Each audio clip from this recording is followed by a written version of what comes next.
प्यारे छात्रों, आपका अपने इस YouTube channel diamond science coaching centre में स्वागत है। आज मैं आपके लिए एक बेहतरीन लाजवाब मोस्ट VVI चैप्टर जीव जनन कैसे करते हैं क्लास 10th का ऑब्जेक्टिव वीडियो का लेक्चर लेकर के आया हूँ। जो छात्र अभी तक 1, 2, 3, 4 और 5 का ऑब्जेक्टिव वीडियो नहीं देखे हैं वो देख लें। तो चलिए अब हम शुरू करते हैं आपका चैप्टर नंबर 6 जीव जनन कैसे करते हैं।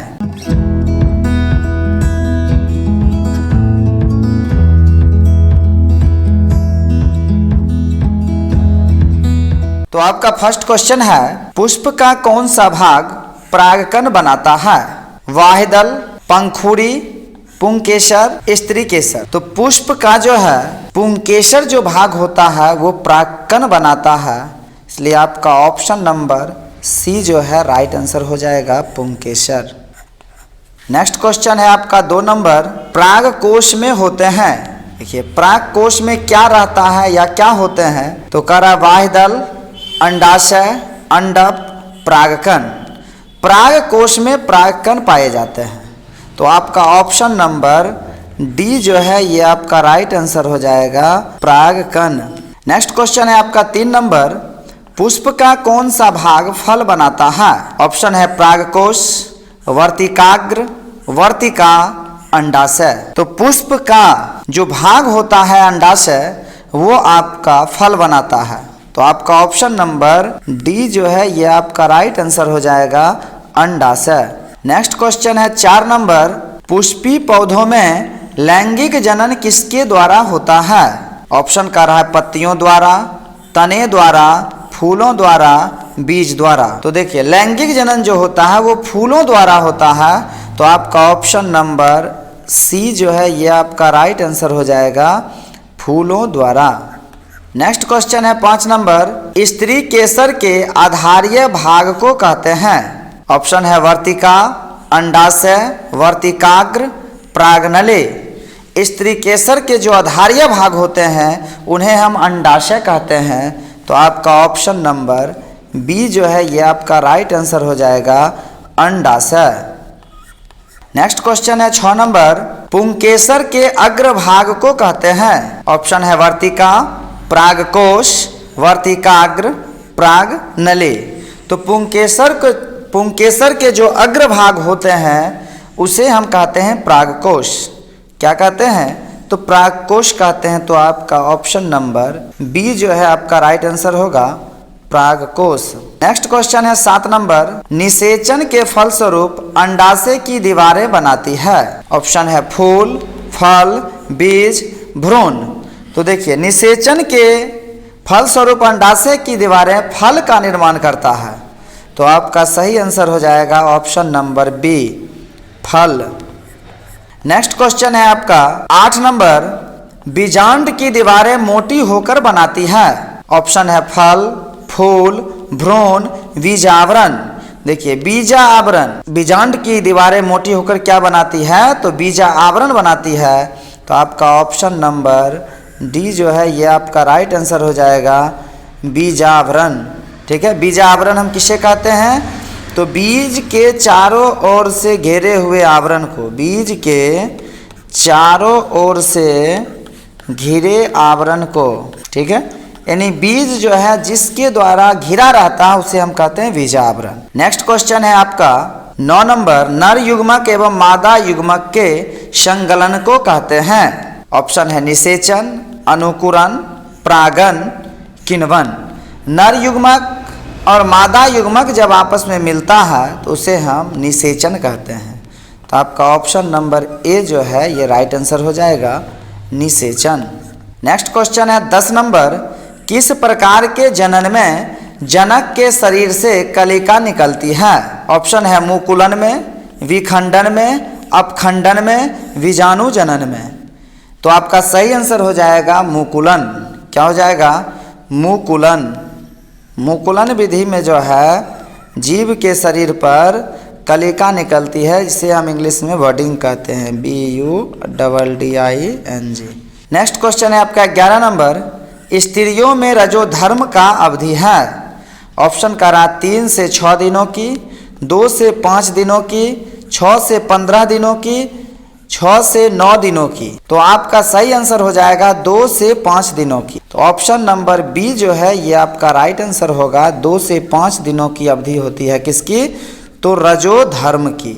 याद रखिएगा, रजो धर्म को ही हम मेंस कहते हैं, इसी को हम ऋतुस्राव भी कहते हैं। रजो धर्म, मेंस, ऋतुस्राव सब इसी का नाम है। नेक्स्ट क्वेश्चन है आपका 12 नंबर। शुक्राणु का निर्माण होता है। देखिए शुक्राणु का निर्माण कहाँ होता है? तो आपका ऑप्शन करा है वृषण में, गर्भाशय में, अंडाशय में, इनमें से सभी में। तो शुक्राणु का निर्माण जो होता है वो वृषण में होता है। किस में होता है?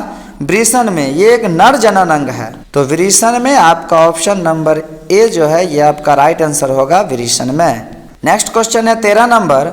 अंडाणु निषेचित होता है योनि से, गर्भाशय से, फिलोपियन नलिका से, अंडाशय से। अंडाणु निषेचित होता है फिलोपियन ट्यूब से, अर्थात आपका ऑप्शन नंबर सी जो है ये राइट आंसर होगा, फिलोपियन नालिका से।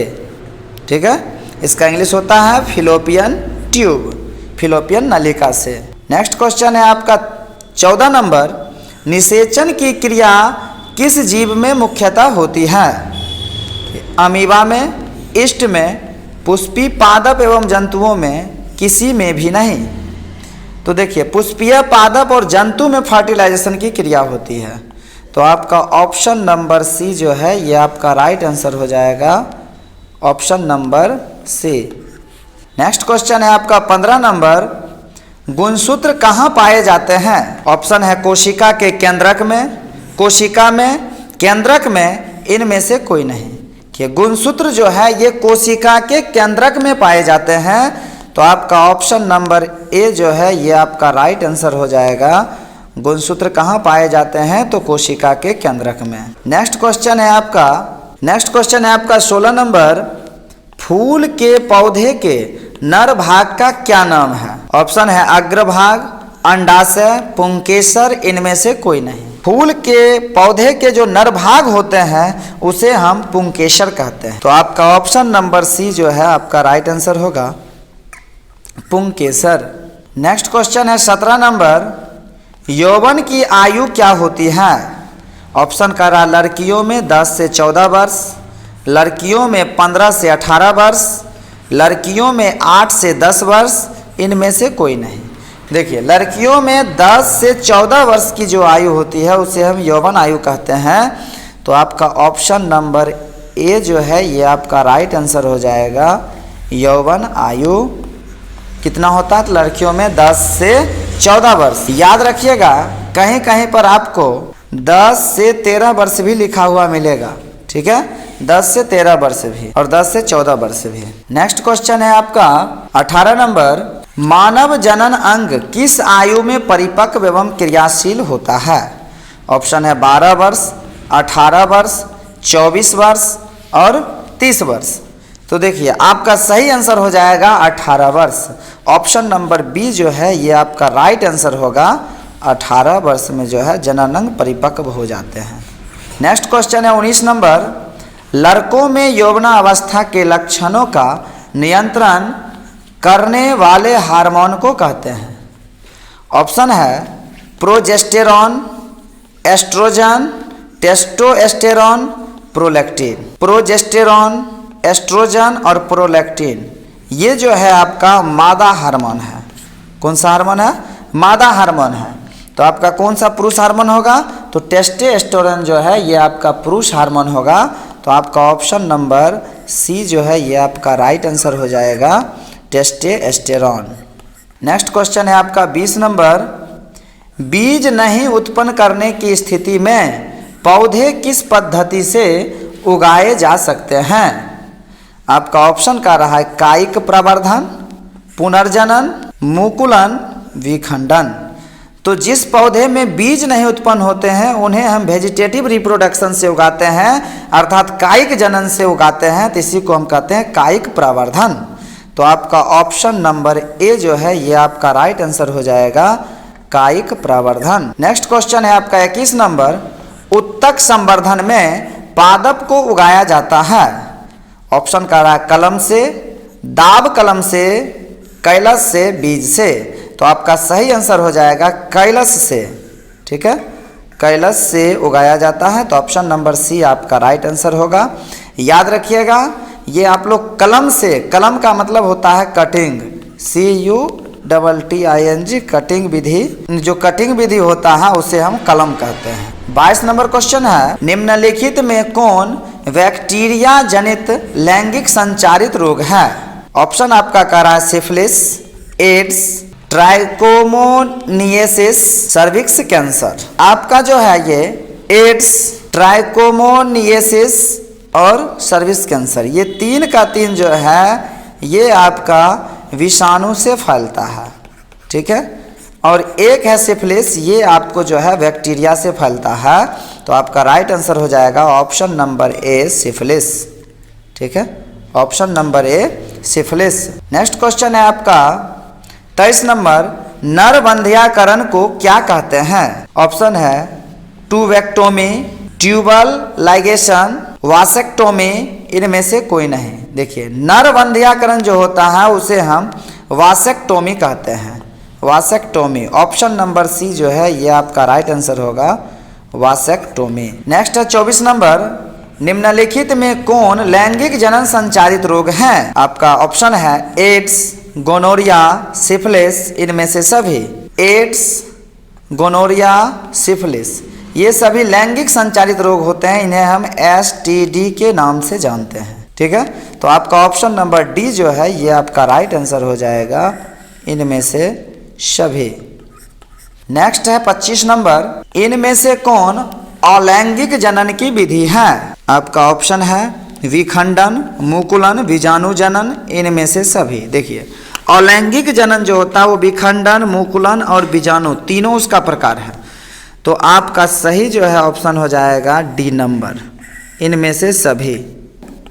नेक्स्ट क्वेश्चन है आपका 26 नंबर, निम्नलिखित में कौन सा भाग केवल पुरुष जनन अंग में पाया जाता है? आपका ऑप्शन है फैलोपियन नलिका, लेबिया माइनोरा, शुक्रवाहिका, परिपक्व पुटुक। तो देखिए, फैलोपियन नलिका, लेबिया माइनोरा और परिपक्व पुटुक, ये तीनों का तीनों जो है ये आपका स्त्री में पाया जाता है, ठीक है।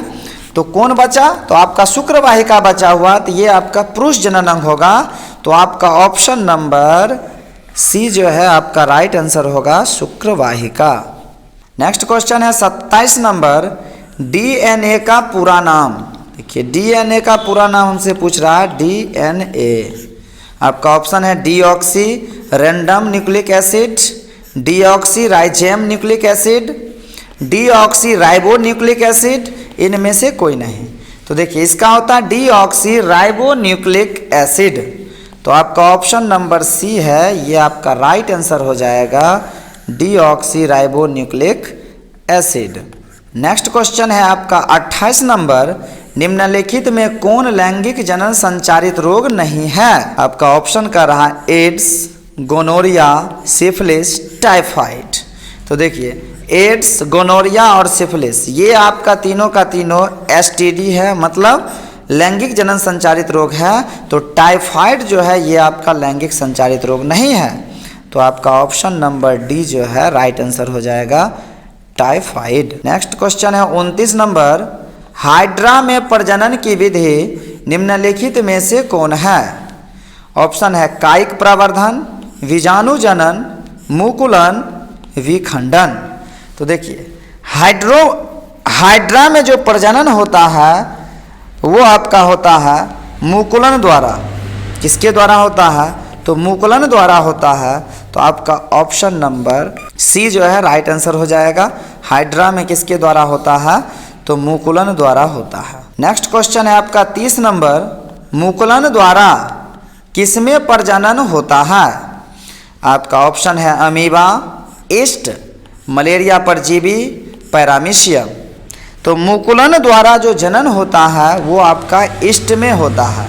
तो आपका ऑप्शन नंबर बी जो है ये आपका राइट आंसर हो जाएगा, ईस्ट।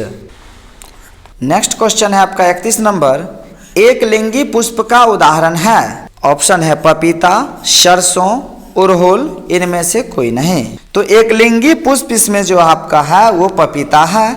तो आपका ऑप्शन नंबर ए जो है राइट आंसर हो जाएगा। पपीता जो है ये आपका एक लिंगी पुष्प है। और अड़हुल याद रखिएगा, ये आपका एक फूल होता है जिसको हम अड़हुल कहते हैं। वही फूल आपका जो है किताबी लैंग्वेज में उसको हम उड़हल कहते हैं। नेक्स्ट क्वेश्चन है आपका 32 नंबर, इंट्रायूटेराइन उपाय के अंतर्गत कौन आता है? ऑप्शन है condom, copper T, diaphragm, loop. तो देखिए कॉपर टी जो होता है ये इंट्रायूरेटाइन उपाय के अंतर्गत आता है। तो कॉपर टी ये गर्भ निरोधक युक्ति के अंतर्गत इसको रखा गया है, जो कि फीमेल बॉडी में स्थापित किया जाता है। चलिए, यदि आप वीडियो में नए हैं तो इस चैनल को सब्सक्राइब कर लें और बेल आइकन प्रेस कर लें। वीडियो में अंत तक बने रहने के लिए आपको बहुत बहुत धन्यवाद। बहुत ही जल्द मिलते हैं नेक्स्ट वीडियो।